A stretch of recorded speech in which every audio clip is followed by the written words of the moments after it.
UPSC result को लेकर है। यूपीएससी टॉपर शक्ति दुबे के पिता से बातचीत, शक्ति के पिता देवेंद्र दुबे से खास बातचीत आपको सुनवाते हैं। तो उन्होंने खुशी जाहिर की है अपनी। यूपीएससी टॉपर शक्ति दुबे के पिता काफी खुश है, उनसे न्यूज 18 ने बातचीत की है। शक्ति के पिता का नाम देवेंद्र दुबे है, जिनसे न्यूज 18 की टीम ने खास बातचीत की है और वो अपनी खुशी जाहिर करते हुए नजर आए हैं कि उनकी बेटी ने यूपीएससी टॉप किया है।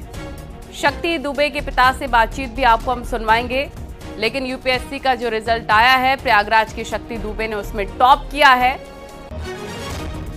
हर्षिता गोयल दूसरे नंबर पर, यूपीएससी में प्रयागराज की शक्ति दुबे टॉप पर रही हैं। हर्षिता गोयल दूसरे नंबर पर रही हैं और गाजियाबाद की आशीष शर्मा को 12वां स्थान मिला है। टॉप 20 में 8 लड़कियां शामिल हैं। ये गर्व की बात है देश के लिए भी और उत्तर प्रदेश के लिए स्पेसिफिकली, क्योंकि प्रयागराज की शक्ति दुबे ने यूपीएससी में टॉप कर लिया है। उनके पिता से देवेंद्र दुबे जी से बातचीत की है हमारी टीम ने, आपको वो भी सुनवाएंगे।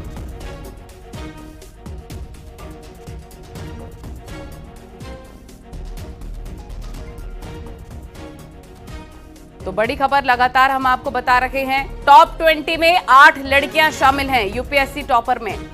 आप भी अपना रिजल्ट देख सकते हैं। न्यूज 18 उत्तर प्रदेश उत्तराखंड भी लगातार आपको अपडेट दे रहा है। और टॉपर शक्ति दुबे के पिता ने भी खुशी जाहिर की है। वो फूले नहीं समा रहे कि उनकी बेटी ने यूपीएससी टॉप किया है।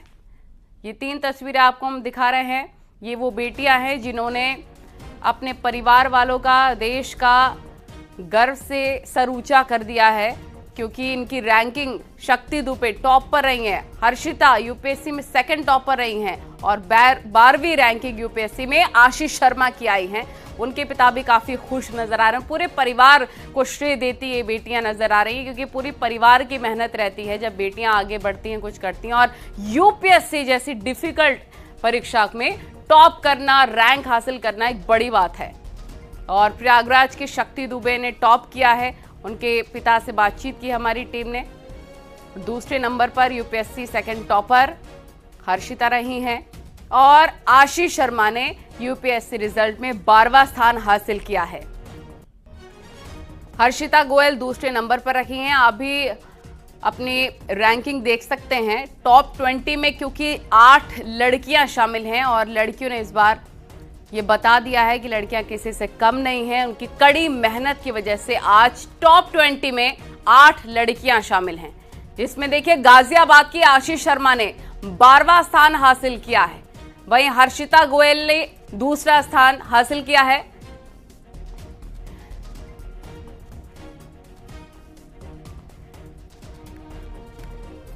तो आपको बता दें कि जो टॉप किया है शक्ति दुबे ने, जो प्रयागराज से हैं, उनके पिताजी हमारे साथ फोन लाइन पर जुड़ गए। देवेंद्र जी, सबसे पहले तो मुबारक है आपको, बहुत बहुत बधाइयां हैं। कैसा लग रहा है आपको? इतनी डिफिकल्ट परीक्षा यूपीएससी, आपकी बेटी ने टॉप किया है उसमें। Thank you ma'am, thank you. बहुत अच्छा महसूस हो रहा है। अच्छा तो महसूस हो रहा है। अब आगे क्या, कैसे आप इस सेलिब्रेशन को मनाएंगे? और बेटी की कितनी कड़ी मेहनत रही है, आपने कितना साथ दिया है, कुछ तो बताइए। बहुत बड़ा संघर्ष बेटी ने किया। हम तो एक मार्गदर्शक थे थोड़ा सा, क्योंकि हम काफी पढ़ाई लिखाई के लिए जितना भी उन्होंने कहा इसके लिए प्रयत्नशील रहा। बाकी तो मेहनत बच्ची ने ही किया, उसका फल प्रभु ने दिया है। इसके लिए तो ऊपर वाले के आभारी हैं। तो देवेंद्र जी, आप देखते थे अपनी बेटी को दिन रात मेहनत करते हुए और उसका नतीजा भी आज आ गया। कैसे वो पढ़ाई करती थी? जिलों में मौसम का उतार चढ़ाव भी जारी है। बिहार के नालंदा में पूरा शहर कोहरे की चादर से ढका हुआ है। इसकी वजह से सुबह के वक्त विजिबिलिटी काफी कम रही है, लोगों को बाहर निकलने में दिक्कतें हुई हैं। बिहार के छपरा में भी मौसम आंख मिचौलियां खेल रहा है। यहां भी सुबह सुबह कोहरा छाया रहा। ये देखिए तस्वीरें, छपरा की तस्वीरें आपको दिखा रहे हैं जहां कोहरा छाया रहा है। उत्तर भारत में गर्मी का सितम लगातार जारी है। वहीं बिहार के अधिकांश जिलों में मौसम का उतार चढ़ाव आप देख सकते हैं। पूरा शहर कोहरे की चादर से ढका हुआ नजर आया।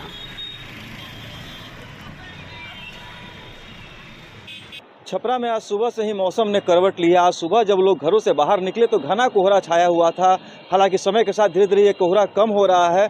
क्या हालात थे ये जानने के लिए हम यहाँ के लोगों से बात करते हैं। सर ये बताइए कि आज सुबह जब घर को निकले थे क्या हालात बन गए? सुबह से यहाँ पे काफ़ी कोहरा छाया हुआ है। कल तो काफ़ी भीषण गर्मी थी यहाँ पे और लोग गर्मी से बहुत ज़्यादा परेशान थे, लेकिन आज सुबह से यहाँ पे कोहरा छाया हुआ है और मौसम के मिजाज का कुछ पता ही नहीं चल रहा है कि मौसम किस तरफ करवट लेगी। क्या नाम हुआ आपका? सौरभ राज नाम हुआ मेरा। तो सौरभ जी जो बता रहे हैं कि मौसम के मिजाज का कुछ पता नहीं चल रहा है। मेरे ठीक पीछे आप देख सकते हैं साढ़ा ओवर ब्रिज है और आप देख सकते हैं किस तरह का घना कोहरा छाया हुआ है। और 5 साल के इंतजार के बाद इस बार कैलाश मानसरोवर यात्रा शुरू होने जा रही है। लंबे इंतजार के बाद इसका ऐलान हो गया है और 30 जून से कैलाश मानसरोवर यात्रा शुरू हो जाएगी। इस साल यात्रा में सिर्फ 5 दल जाएंगे। विदेश मंत्रालय और उत्तराखंड सरकार इस यात्रा को आयोजित करती है। यात्रियों का पहला दल 10 जुलाई को चीन में प्रवेश करेगा। इस बार एक दल में 50 यात्री शामिल होंगे। एक दल को यात्रा पूरी करने में इस बार 22 दिन लगेंगे। लिपुलेख बॉर्डर तक रोड बनने के बाद पहली बार मानसरोवर यात्रा शुरू होने जा रही है। उत्तराखंड के मुख्यमंत्री पुष्कर सिंह धामी का कहना है कि यात्रा को पूरी तैयारियों के साथ किया जा रहा है कि यात्रा ठीक तरह से हो सके और यात्रा को लेकर उत्तराखंड सरकार भी काफी उत्साहित है।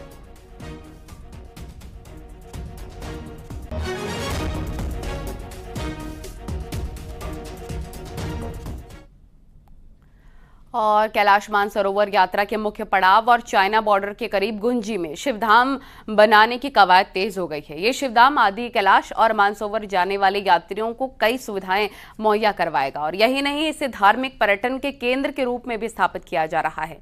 क्या खास होगा शिवधाम में, इस रिपोर्ट में देखिए।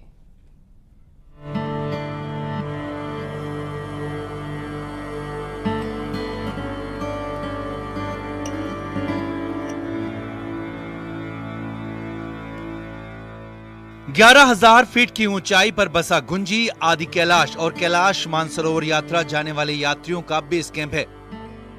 यहीं से लिपुलेख और जोलिंगकोंग के लिए भी रास्ता निकलता है। इन दोनों धार्मिक स्थलों में जाने वाले यात्री गुंजी में ही खुद को ऊंचाई में जाने के लिए तैयार करते हैं, लेकिन अभी तक गुंजी में वो ढांचा तैयार नहीं हो पाया है जिसकी दरकार सैलानियों को रहती है। ऐसे में अब यहाँ शिवधाम बनाने की कवायद तेज हो गई है। पर्यटन महकमा 17 करोड़ की लागत से ऐसा शिवधाम बनाने जा रहा है जो धार्मिक आस्था का तो केंद्र होगा, साथ ही साथ सैलानियों की जरूरतों को भी पूरा करेगा। और शिवधाम योजना के अंतर्गत जो है यहाँ पर विजिटर सेंटर है, हाट है, सिंगल स्टोरी कॉटेज हैं, डबल स्टोरी कॉटेज हैं, टॉयलेट ब्लॉक है, टेंटिंग प्लेटफॉर्म है, नंदी द्वार है। तो इस प्रकार के वहाँ पर प्रथम फेज में कार्य होने हैं। गुंजी में 25 हेक्टेयर जमीन पर शिवधाम बनना है। ये जमीन पर्यटन विभाग को ट्रांसफर भी हो गई है। शिवधाम में सिंगल और डबल स्टोरी के कॉटेज बनेंगे। विजिटर सेंटर, हाट, टेंटिंग प्लेटफॉर्म के साथ ही भव्य नंदी द्वार भी बनना है। यही नहीं, इसके जरिए सैलानियों की अन्य जरूरतों को भी पूरा किया जाना है। कोर हिमालय के करीब बसे गुंजी में जमीन की काफी कमी है। ऐसे में स्थानीय लोग भी होम स्टे और पर्यटन गतिविधियों के लिए जमीन की डिमांड कर रहे हैं। हमारी जो प्राइवेट लैंड है बहुत कम है, क्योंकि हम देखते हैं आज प्रति व्यक्ति कुछ लोगों, 1-2 लोग परिवार को छोड़कर कुछ मुट्ठी भी नहीं है हमारे पास जगह, और इस प्रकार से हम लोग वहाँ पर होम स्टे बनाने में मतलब सक्षम नहीं रहेंगे क्योंकि जमीन के अभाव में। पीएम नरेंद्र मोदी के गुंजी आने के बाद ये इलाका देश भर में चर्चित हुआ है। यही वजह है कि आदि कैलाश और ओम पर्वत के दर्शनों के लिए यहाँ साल दर साल हजारों लोग पहुँच रहे हैं। और यही नहीं, मानसरोवर यात्रा शुरू होने पर इस संख्या में खासा इजाफा भी होगा। ऐसे में शिवधाम के वजूद में आने से जहाँ सैलानियों को खासी राहत मिलेगी, वहीं नया पर्यटन केंद्र भी विकसित होगा। न्यूज़ 18 के लिए पिथौरागढ़ से विजयवर्धन उप्रेती की रिपोर्ट।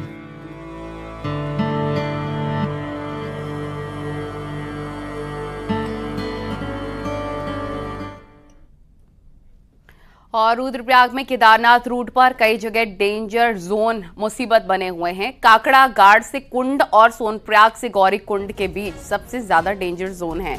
यहां हल्की सी बारिश में ही पहाड़ से मलबा नीचे गिरने लगता है। इसकी वजह से आवाजाही में भारी दिक्कतें होती हैं। 2 मई को केदारनाथ धाम के कपाट खुलेंगे। श्रद्धालु इसी रूट से धाम तक पहुंचेंगे। ऐसे में डेंजर जोन यात्रियों के लिए मुसीबत का सबब बना हुआ है।